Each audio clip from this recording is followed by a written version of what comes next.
Namaskar. The Life of Swami Vivekananda by his Eastern and Western Disciples. Part 2. Consecration of the मठ. मठ का पावन अभिषेक. Episode 3. पिछले episode में हमने स्वामी विवेकानंद, सिस्टर निवेदिता और रामकृष्ण मठ की स्थापना से जुड़ी ऐतिहासिक और आध्यात्मिक घटनाओं को सुना.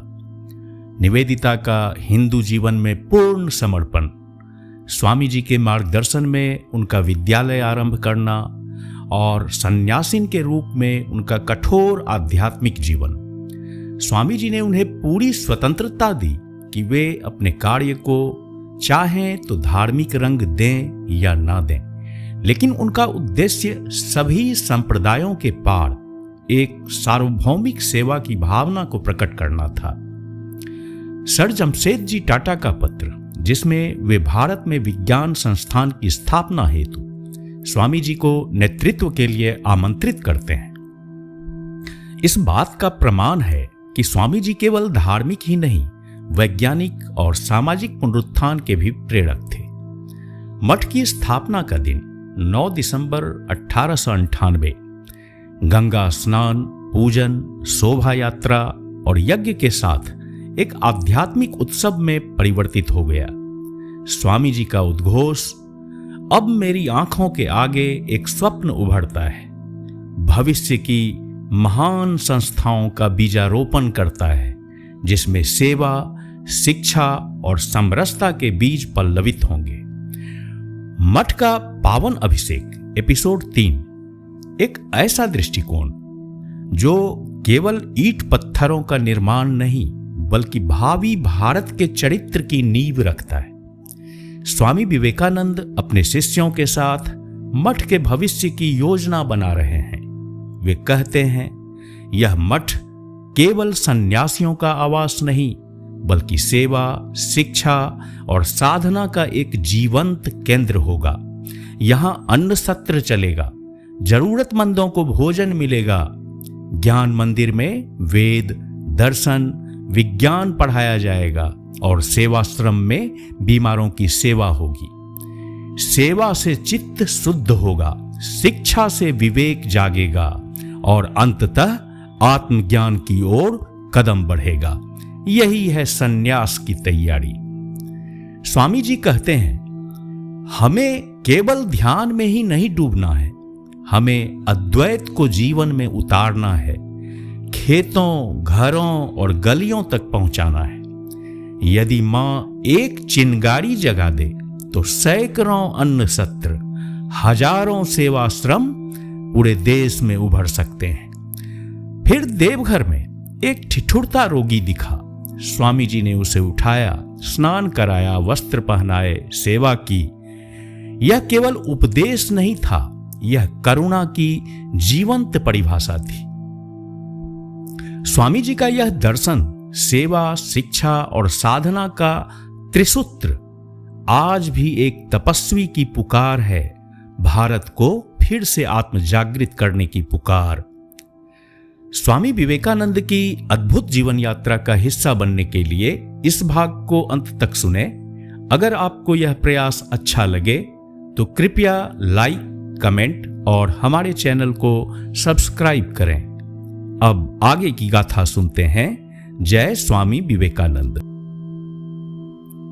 कुछ ही दिनों बाद उसी शिष्य को स्वामी जी की वाणी से सुनने का सौभाग्य मिला कि मठ का उद्देश्य क्या है, उसके आदर्श क्या होंगे, वहां भविष्य में कौन से नियम और अनुशासन अपनाए जाएंगे.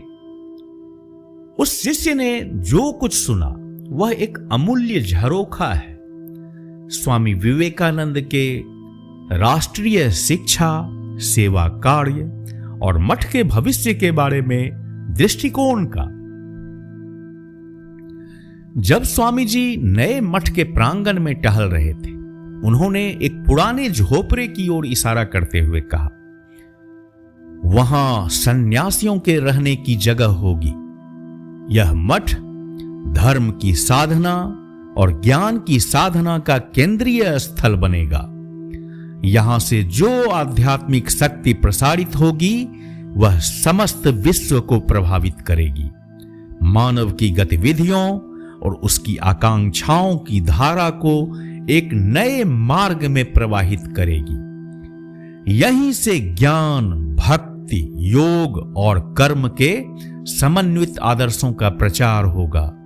एक समय आएगा जब इस मठ के सन्यासियों की इच्छा मात्र से मृत प्राय आत्माओं में जीवन का स्पंदन जाग उठेगा। ये सारे दृश्य मेरी आंखों के सामने उभर रहे हैं। दक्षिण की ओर जो भूमि है वहां ज्ञान मंदिर बनेगा, ठीक वैसा ही जैसा हमारे प्राचीन विद्यालयों में होता था। वहां व्याकरण, दर्शन, कला, विज्ञान, साहित्य, काव्य, हिंदू धर्मशास्त्र, वेद शास्त्र और अंग्रेजी पढ़ाई जाएगी। युवा ब्रह्मचारियों को वहीं रखा जाएगा, वहीं वे शास्त्रों का अध्ययन करेंगे। मठ उनके भोजन, वस्त्र आदि की व्यवस्था करेगा।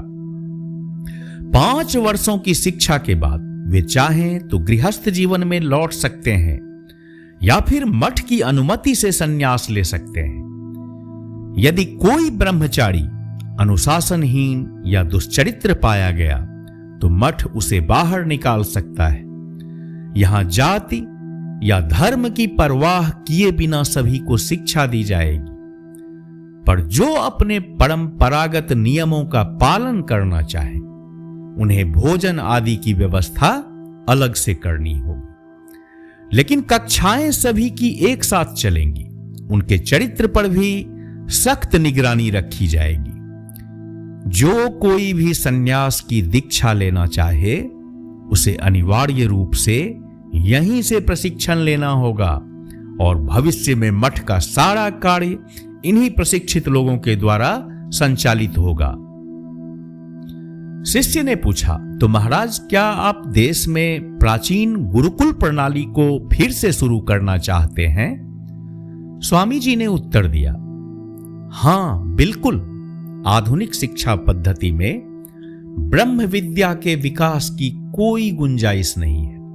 ब्रह्मचर्य की पुरानी संस्था को नए रूप में फिर से स्थापित करना ही होगा, लेकिन उसकी नींव व्यापक आधार पर रखनी होगी और समय की आवश्यकताओं के अनुसार उसमें कई परिवर्तन और संशोधन करने होंगे, जिनके बारे में मैं तुम्हें बाद में बताऊंगा। हमारे दक्षिण में जो जमीन लगती है उसे समय रहते खरीद लेना चाहिए। वहीं श्री रामकृष्ण के नाम पर अन्न सत्र अर्थात भोजनालय स्थापित किया जाएगा। वहां सचमुच जरूरतमंद और भूखों को नारायण का रूप मानकर भोजन कराया जाएगा। इसका संचालन उपलब्ध धनराशि के अनुसार होगा। शुरुआत केवल 2-3 व्यक्तियों से भी की जा सकती है। उत्साही ब्रह्मचारियों को इसकी सेवा के लिए प्रशिक्षित किया जाएगा। वे स्वयं इसके संचालन के लिए संसाधन जुटाएंगे, चाहे दरवाजे दरवाजे भीख मांगकर ही क्यों न हो। मठ से इस अन्न सत्र को कोई आर्थिक सहायता नहीं दी जाएगी। जब ब्रह्मचारी इस सेवागृह में 5 वर्ष का प्रशिक्षण पूर्ण कर लेंगे, तभी उन्हें ज्ञान मंदिर शाखा में प्रवेश का अधिकार मिलेगा। इस प्रकार 10 वर्षों के समग्र प्रशिक्षण के बाद यदि वे संन्यास लेना चाहें और मठ उन्हें इसके योग्य समझे, तो उन्हें दीक्षा देकर संन्यास आश्रम में प्रवेश दिया जाएगा। लेकिन यदि कोई ब्रह्मचारी विशेष रूप से प्रतिभाशाली हो, तो मठ का अध्यक्ष इस नियम को दरकिनार कर कभी भी उसे संन्यास दे सकता है। देखो, ये सारे विचार मेरे मस्तिष्क में स्पष्ट रूप से साकार हो रहे हैं। शिष्य, महाराज, इन 3 अलग अलग शाखाओं को मठ में स्थापित करने का उद्देश्य क्या है? स्वामी जी, अरे यह बात तुम समझते क्यों नहीं? पहले है अन्नदान, यानी शारीरिक जीवन की आवश्यकताओं जैसे भोजन आदि की पूर्ति। फिर है विद्यादान, बौद्धिक ज्ञान का संप्रेषण, और अंत में है ज्ञान दान, आत्मिक और आध्यात्मिक ज्ञान का प्रदान करना। मनुष्य निर्माण के लिए ये तीनों आवश्यक है और इनका संतुलन ही इस मठ का परम उद्देश्य होना चाहिए। जब ब्रह्मचारी सेवा की भावना से अन्न सत्र में कार्य करेंगे, दूसरों के लिए व्यावहारिक रूप से काम करना और मानवता की सेवा को ईश्वर की उपासना समझकर करना, तो उनके मन में सेवा का संस्कार गहराई से बैठ जाएगा। इससे उनके चित्त की शुद्धि होगी और धीरे धीरे सात्विक भाव और उच्च विचार विकसित होंगे। ऐसे ही शुद्ध चित्त वाले लोग अपरा और परा विद्या यानी सांसारिक और आध्यात्मिक ज्ञान को सही रूप से ग्रहण और धारण कर सकते हैं और वही संन्यास के योग्य भी बनते हैं। शिष्य: महाराज, आपकी बातें सुनकर मन करता है कि अन्न सत्र और सेवाश्रम के बारे में और जानूं। स्वामी जी: देखो, इन सेवागृहों में हवादार कमरे होने चाहिए जिनमें 2 या 3 गरीब या बीमार लोग आराम से रह सकें। उन्हें अच्छे बिस्तर और साफ कपड़े दिए जाने चाहिए। उनके लिए एक डॉक्टर की व्यवस्था हो जो सप्ताह में 1-2 बार या सुविधा अनुसार आए और उनका इलाज करे। सेवाश्रम अन्न सत्र का ही एक विभाग होगा जहां रोगियों की देखभाल, सेवा और उपचार होगा। समय आने पर और यदि धन की व्यवस्था हो तो एक बड़ा रसोई घर बनाया जाएगा जहां दिन भर भूखे लोग आकर तृप्त होकर भोजन कर सकेंगे। किसी को भी भूखा लौटाया नहीं जाएगा, चाहे परिस्थिति कोई भी हो। पके हुए चावल से निकला माड़ जब गंगा जी में बहाया जाएगा तो उसका पानी सफेद दिखने लगेगा। ओह, यदि ऐसा अन्न सत्र यहां कार्य करता हुआ मैं देखूं तो मेरा हृदय कितने आनंद से भर जाएगा। स्वामी जी ये कहते हुए कुछ देर के लिए चुप हो गए और स्वप्न भरी दृष्टि से गंगा की ओर निहारने लगे, मानो भविष्य के उस दृश्य को देख रहे हो जिसे उन्होंने अभी कल्पना में रचा था। और फिर अचानक वह तंद्रा टूटी और उन्होंने स्नेहपूर्वक शिष्य से कहा, कौन जानता है कि तुम में से किसी एक में वह सोया हुआ सिंह कब जाग उठेगा। यदि मां केवल एक चिंगारी भी तुम में से किसी के भीतर जगा दे तो सैकड़ों अन्न सत्र देश भर में स्थापित हो सकते हैं। जान लो, ज्ञान, भक्ति और शक्ति ये तीनों हर जीव में पहले से ही विद्यमान हैं। बस उनके प्रकट होने की मात्रा में फर्क होता है, जो किसी को महान बनाता है और किसी को सामान्य। यह ऐसे है जैसे कोई पर्दा हमारे और हमारी पूर्णता के बीच खिंचा हुआ हो। जब वह पर्दा हट जाता है तो पूरी प्रकृति हमारे चरणों में होती है। फिर जो भी हम चाहें, जो भी हम संकल्प करें, वह साकार हो जाता है। यदि प्रभु की इच्छा हुई तो हम इस मठ को समन्वय का महान केंद्र बना देंगे।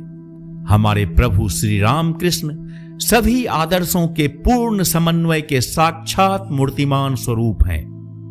यदि हम इस मठ में उस समन्वय के आदर्श को जीवित रख सकें तो उनकी यह आध्यात्मिक सत्ता संसार में अडिग बनी रहेगी। हमें यह ध्यान रखना होगा कि ब्राह्मण से लेकर चांडाल तक सभी संप्रदायों और जातियों के लोग यहां आकर अपने अपने आदर्शों को प्रत्यक्ष अनुभव करें। कुछ दिन पहले जब हमने श्री रामकृष्ण की प्रतिमा को इस मठ के प्रांगण में स्थापित किया, तब मैंने देखा कि उनके विचार यहां से निकलकर संपूर्ण ब्रह्मांड को अपनी दिव्य ज्योति से आलोकित कर रहे हैं। मैं तो अपनी पूरी शक्ति से उनके व्यापक विचारों को सबके सामने स्पष्ट करने में लगा हूं, आगे भी लगा रहूंगा, तुम सब भी यही करो। केवल वेदांत पढ़ लेने से क्या फायदा, हमें शुद्ध अद्वैत को जीवन में उतारना होगा। अब तक यह अद्वैतवाद पहाड़ों की गुफाओं और घने जंगलों में छिपा रहा है। अब यह मेरा कार्य है कि इसे यहां से बाहर लाकर जन साधारण के बीच समाज के हर कोने में पहुंचा दूं। अद्वैत का नगारा हर घर में, हर खेत खलिहान में, जंगल पहाड़ों में गूंजना चाहिए। आओ तुम सब मेरे साथ मिलकर काम में लग जाओ। शिष्य: लेकिन महाराज, मेरा मन तो ध्यान के माध्यम से अद्वैत की अनुभूति की ओर अधिक आकर्षित होता है, उसे कर्म में लाने की ओर नहीं। स्वामी जी: अरे भाई, हमेशा उस जड़ समाधि में पड़े रहने से क्या लाभ। अद्वैत की प्रेरणा से कभी शिव की तरह नाचो तो कभी समाधि में लीन रहो। यही तो पूर्णता है। किसे ज्यादा आनंद आता है, जो स्वादिष्ट व्यंजन को अकेला खाता है या जो उसे दूसरों के साथ बांट कर खाता है। मान लिया कि ध्यान में आत्मा का साक्षात्कार कर तुमने मुक्ति पाली, लेकिन उसका लाभ दुनिया को क्या हुआ। हमें तो पूरे विश्व को साथ लेकर मुक्ति की ओर जाना है। हम महामाया के राज्य में आग लगा देंगे, तभी हम शाश्वत सत्य में प्रतिष्ठित होंगे। उस आनंद की तुलना किससे करोगे जो आकाश जैसा अनंत है, जिसकी कोई सीमा नहीं। जब तुम अपने आप को हर जीव में, हर कण में देखोगे, तब तुम मौन हो जाओगे, आत्मविस्मृत हो जाओगे। और जब वह अनुभूति तुम्हें होगी तो इस संसार में रहकर भी तुम हर प्राणी से अत्यंत प्रेम और करुणा के साथ व्यवहार करोगे। यही है व्यावहारिक वेदांत। हालांकि नया मठ 9 दिसंबर 1898 को विधिवत पूजा पाठ और श्री रामकृष्ण की प्रतिमा की स्थापना के साथ पवित्र कर दिया गया था, लेकिन पूरा मठ 2 जनवरी 1899 को नीलांबर मुखर्जी के बाग वाले घर से वहां स्थानांतरित किया गया। इस देरी का कारण यह था कि नए स्थान पर भवनों में आवश्यक बदलाव और विस्तार कार्य अभी पूरे नहीं हुए थे। यह निर्माण अप्रैल 1898 में शुरू हुआ था और तेजी से किया गया। फिर भी पूरा होते होते 1899 की शुरुआत आ गई। इस दौरान मठ की ऊपरी मंजिल को पूरी तरह से नया बनाया गया, जिसमें गंगा की ओर खुलता हुआ एक सुंदर बरामदा था। साथ ही श्री रामकृष्ण के मंदिर और सन्यासियों के भोजनालय के लिए भी अलग भवन बनाए गए।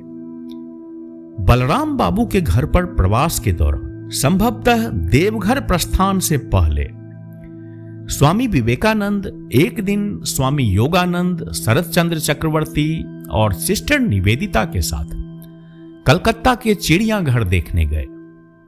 उनके आने की सूचना पाकर वहां के अधीक्षक राय बहादुर राम ब्रह्म सान्याल स्वयं द्वार पर स्वागत के लिए उपस्थित हुए। उन्होंने स्वामी जी और उनके साथियों को पूरा चिड़ियाघर दिखाया। स्वामी जी विशेष रूप से शेरों और बाघों के भोजन करने का दृश्य देखना चाहते थे, जो अधीक्षक के आदेश पर तत्काल कराया गया। सांपों को देखकर स्वामी जी बहुत रुचि से उनके विकास क्रम पर गहराई से चर्चा में लीन हो गए। इसके बाद वे बंदरों के बाड़े की ओर बढ़े। जब उन्होंने इस प्रजाति के लगभग मानव जैसे जीवों को देखा, तो वे कभी कभी उन्हें बड़े विचित्र और भावुक स्वर में संबोधित करते। अरे भाई, तू इस शरीर में कैसे फंस गया? कौन सा भयानक कर्म किया था तूने पिछले जन्म में? कुछ हल्के जलपान के बाद सभी ने साथ बैठकर लंबी बातचीत की। अधीक्षक एक अनुभवी वनस्पति और जीव विज्ञान के छात्र थे और वे डार्विन के विकासवाद के कट्टर समर्थक थे। स्वामी जी ने डार्विन के सिद्धांत को कुछ हद तक स्वीकार करते हुए भी पतंजलि के प्रकृति की पूर्ति के सिद्धांत को अधिक व्यापक और संतुलित बताया। उन्होंने स्पष्ट किया कि पतंजलि पश्चिमी दार्शनिकों की तरह संघर्ष, योग्यता की उत्तरजीविता और प्राकृतिक चयन को जीवों की प्रजातियां बदलने का मूल कारण नहीं मानते। स्वामी जी के अनुसार उन संघर्षों का महत्व निचले स्तर की प्रकृति में हो सकता है, परंतु मनुष्य के चारित्रिक विकास में ये अवरोधक हैं, सहायक नहीं। प्राचीन ऋषियों के अनुसार सिद्धता मनुष्य की मूल प्रकृति है, यह भीतर ही निहित है। केवल कुछ बाधाएं इसे व्यक्त होने से रोकती हैं। जैसे जैसे वे बाधाएं हटती हैं, सिद्धि प्रकट होने लगती है। शिक्षा और संस्कृति, ध्यान और एकाग्रता, और सबसे बढ़कर त्याग और सेवा, यही वे मार्ग हैं जिनसे वह पूर्णता प्रकट होती है। उन्होंने स्पष्ट कहा, मनुष्य के उच्चतम स्तर पर विकास का अर्थ प्रतिस्पर्धा या भोजन या इच्छाओं की दौड़ मात्र नहीं है। ऋषियों ने तो प्रकृति को पार करने के लिए, पशु संवेदनाओं को जीतने के लिए और प्रगति के मोह से ऊपर उठकर स्वयं को परमात्मा में विलीन करने के लिए संघर्ष किया। इन विचारों को सुनकर अधीक्षक भाव विभोर हो उठे। उन्होंने कहा, स्वामी जी, यह तो अद्भुत सिद्धांत है। आज भारत को आपकी तरह पूर्व और पश्चिम दोनों के दर्शन में पारंगत महापुरुषों की आवश्यकता है, जो हमारी पढ़ी लिखी जनता की एकांगी सोच को सही दिशा दे सके और उनकी भ्रांतियों को दूर कर सके। उसी शाम स्वामी जी ने यह सिद्धांत और अधिक विस्तार से आधुनिक भारत की आवश्यकताओं के संदर्भ में बलराम बाबू के घर एक सभा में और भी स्पष्ट रूप से समझाया। उन्होंने स्पष्ट रूप से कहा, डार्विन का सिद्धांत पेड़ पौधों और पशु पक्षियों की दुनिया में लागू हो सकता है, परंतु मनुष्य पर नहीं, जहां विवेक और ज्ञान का उच्चतम विकास हुआ है। महापुरुषों और सन्यासियों में कोई संघर्ष नहीं होता, वहां होता है त्याग। जो जितना अधिक त्याग कर सके वही उतना महान होता है। विवेकी मनुष्य का संघर्ष बाहर से नहीं, अपने भीतर से होता है, अपने मन पर नियंत्रण पाने का। यही उसकी श्रेष्ठता का पैमाना है। जब किसी ने पूछा, फिर आप शारीरिक विकास पर इतना जोर क्यों देते हैं, तो स्वामी जी गरज उठे, क्या तुम मनुष्य हो? तुम तो पशुओं जैसे हो, बस खाने, सोने और संतान पैदा करने में लगे हुए हो और हमेशा डर में जीते हो। तुम में यदि थोड़ी भी बुद्धि शेष ना होती तो अब तक चौपाया बन चुके होते। तुम्हारे अंदर आत्मगौरव नहीं है। तुम आपस में ईर्ष्या करते हो और विदेशियों के सामने उपहास के पात्र बने हो। मैं तुमसे बार बार कहता हूं, शारीरिक रूप से दुर्बल व्यक्ति आत्म साक्षात्कार के योग्य नहीं होता। पहले शरीर को तैयार करो ताकि तुम अपने मन से संघर्ष कर सको। जब एक बार मन पर अधिकार हो गया, तब शरीर चाहे जैसा भी हो, तुम्हारी आत्मा स्वतंत्र हो ही जाएगी। इन दिनों स्वामी जी को शायद ही कभी नींद आती थी। बीमारी ने उनका मस्तिष्क अत्यधिक सक्रिय कर रखा था। रात में वे बार बार जागते थे और मन ही मन विश्राम की आकांक्षा करते थे। एक बार बलराम बाबू के घर सूर्य ग्रहण के दिन स्वामी जी ने शिष्य द्वारा पकाया भोजन ग्रहण किया और वही शिष्य उनके चरण दबा रहा था। ग्रहण प्रारंभ होने पर शंख और घंटियों की ध्वनि गूंजने लगी। स्वामी जी ने कहा, अच्छा, सूर्य ग्रहण शुरू हो गया, अब जरा सो लिया जाए। कुछ देर बाद बोले, देखो तो कितना अंधकार हो गया है, सचमुच ग्रहण लग गया है। और वे करवट लेकर सो गए। करीब 15 मिनट बाद उठे और कहा, कहते हैं कि ग्रहण के समय किया गया संकल्प 100 गुना फल देता है। मैंने सोचा था अगर इस समय गहरी नींद ले सका तो भविष्य में अच्छी नींद आएगी, पर ऐसा ना हो सका। केवल 15 मिनट ही सो पाया। मां ने इस शरीर को गहरी नींद का वरदान नहीं दिया। स्वामी विवेकानंद लंबे समय से यह चाहते थे कि कलकत्ता से एक बंगाली पत्रिका निकाली जाए जो जनता के हृदय तक वेदांत के उच्च विचारों को सीधे और सरल ढंग से पहुंचा सके, लेकिन आर्थिक कठिनाइयों के कारण यह सपना अधूरा था। 17 जुलाई 1898 को उन्होंने श्रीनगर से स्वामी ब्रह्मानंद को लिखा, बंगला में कोई पत्रिका चलाना कठिन है, लेकिन यदि तुम सब मिलकर घर घर जाकर सदस्यता मांगो तो हो सकता है संभव हो जाए। स्वामी जी को विशेष चिंता शारदानंद की थी, जो पहले से एक बार असफल प्रयास से निराश हो चुके थे।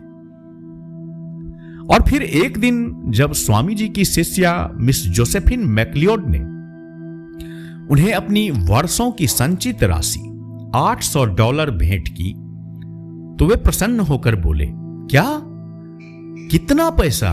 जब उन्होंने राशि सुनी, उन्होंने तुरंत स्वामी त्रिगुणातीतानंद से कहा, जाओ अब अपनी प्रिंटिंग प्रेस खरीदो। यही से शुरू हुआ उद्बोधन रामकृष्ण मिशन की बंगला पाक्षिक पत्रिका, जिसकी पहली प्रति 14 जनवरी 1899 को प्रकाशित हुई। स्वामी जी ने स्पष्ट निर्देश दिए, इस पत्रिका में केवल सकारात्मक विचार होंगे जो शारीरिक, मानसिक और आध्यात्मिक उन्नति का मार्ग प्रशस्त करें। किसी के विश्वास पर प्रहार मत करना, किसी दर्शन, कविता या विचारधारा की आलोचना नहीं, बल्कि यह दिखाओ कि उसे और कैसे उपयोगी बनाया जा सकता है। हमारा लक्ष्य चांडाल को भी ब्राह्मण बना देने वाली संस्कृति का प्रसार होना चाहिए। स्वामी त्रिगुणातीतानंद ने इस कार्य को अपने कंधों पर उठाया। सच्चे तपस्वी की तरह निस्वार्थ भावना, परिश्रम और आत्मनिवेदन से उन्होंने पत्रिका को जीवंत बनाया। स्वामी जी ने कहा था, ऐसा वीर कार्य केवल एक निस्वार्थ सन्यासी ही कर सकता है। और उसी समय 15 दिसंबर को क्रिस्टीन को लिखे पत्र में स्वामी जी ने अपने अंतर्द्वंद्व को शब्द दिए। कभी कोई व्यक्ति कर्म के इतने बंधनों से नहीं घिरा था जितना मैं हूं, और कभी किसी ने इतनी कोशिश नहीं की मुक्त होने की। क्या तुम सोचती हो मुझे बुद्धि चला रही है या हृदय? नहीं, यह सब मां की प्रेरणा है। जो भी होगा मां की इच्छा से होगा। 16 दिसंबर 1898 स्वामी विवेकानंद ने अपने सन्यासी शिष्यों से कहा, मैं कुछ समय के लिए बैद्यनाथ जा रहा हूं और संभवतः गर्मियों में पुनः यूरोप और अमेरिका की यात्रा करूंगा।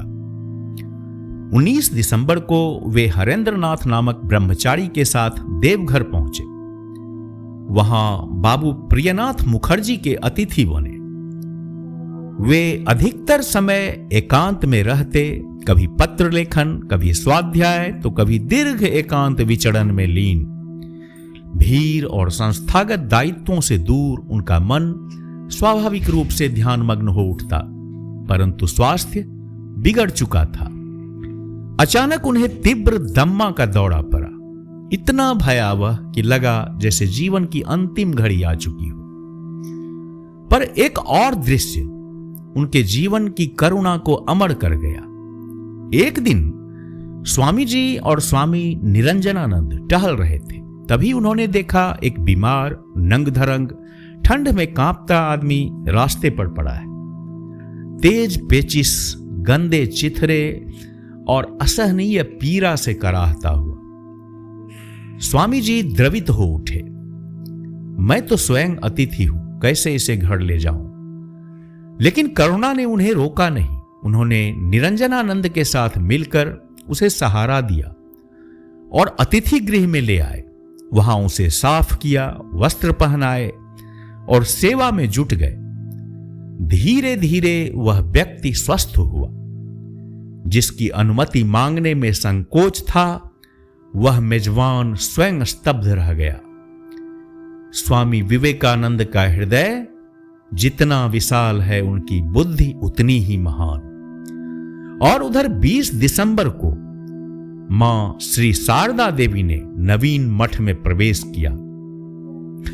अंततः 2 जनवरी 1899 को मठ पूरी तरह से नीलांबर बाबू के बाग वाले घर से स्थानांतरित होकर अपने वर्तमान स्थल पर आ गया। जय स्वामी विवेकानंद।